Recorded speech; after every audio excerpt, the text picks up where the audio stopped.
Start. लोकतंत्र में अपनी मांगों को लेकर आंदोलन की राह पकड़ना बुरी बात नहीं है। यह सही भी है कि कोई भी आंदोलन संबंधित का ध्यान आकर्षित करने के लिए होता है। सरकारों के अच्छे बुरे फैसलों पर अपनी प्रतिक्रिया भी जनता आंदोलन के जरिए ही व्यक्त करती है। बेरोजगारों की नौकरी देने की मांग हो या फिर बिजली पानी का संकट, धरने प्रदर्शन का दौर आम होता है। सरकारी महकमों में भी कभी चिकित्सक हड़ताल पर होते हैं तो कभी रोडवेज कर्मचारी, कभी किसान आंदोलन तो कभी जातीय आरक्षण की चिंगारी सुलगाते आंदोलन। लेकिन आंदोलनों के शुरुआती दौर में सरकार का बर्ताव ऐसा होता है जैसे उसे इन मांगों से कोई सरोकार ही नहीं हो।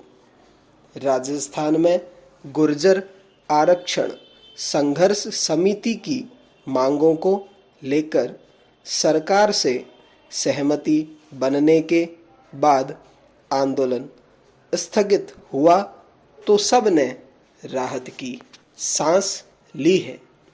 पुलिस प्रशासन से लेकर आंदोलनकारियों तक ने। लेकिन सबसे बड़ी राहत मिली है जनता को।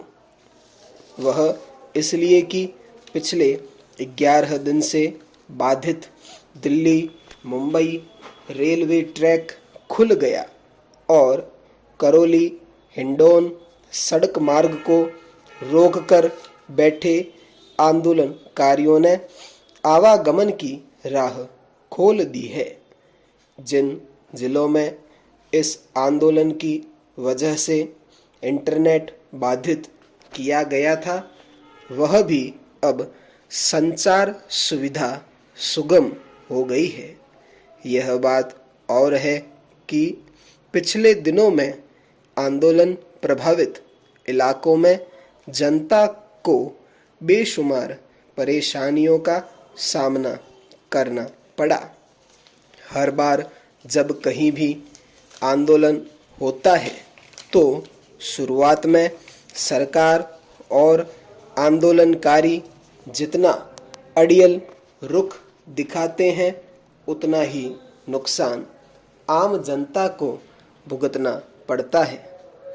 लोकतंत्र में ऐसी घटनाओं को, ऐसी हड़तालों को त्रासदी न कहें तो क्या कहें।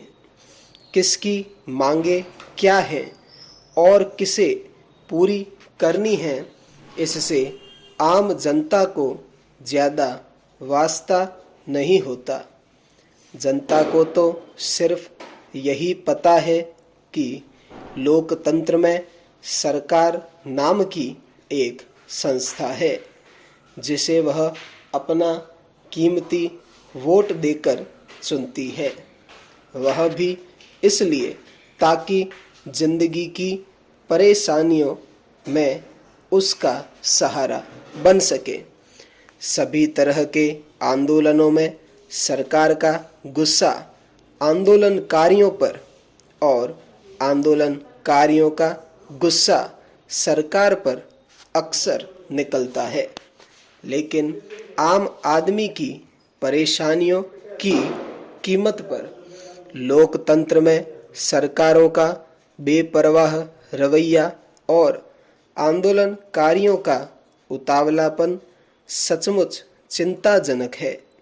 लेकिन आंदोलन की राह पकड़ने वालों को इसके स्वरूप पर और मांगों के त्वरित व न्यायोचित समाधान को लेकर सरकारों को ध्यान देना ही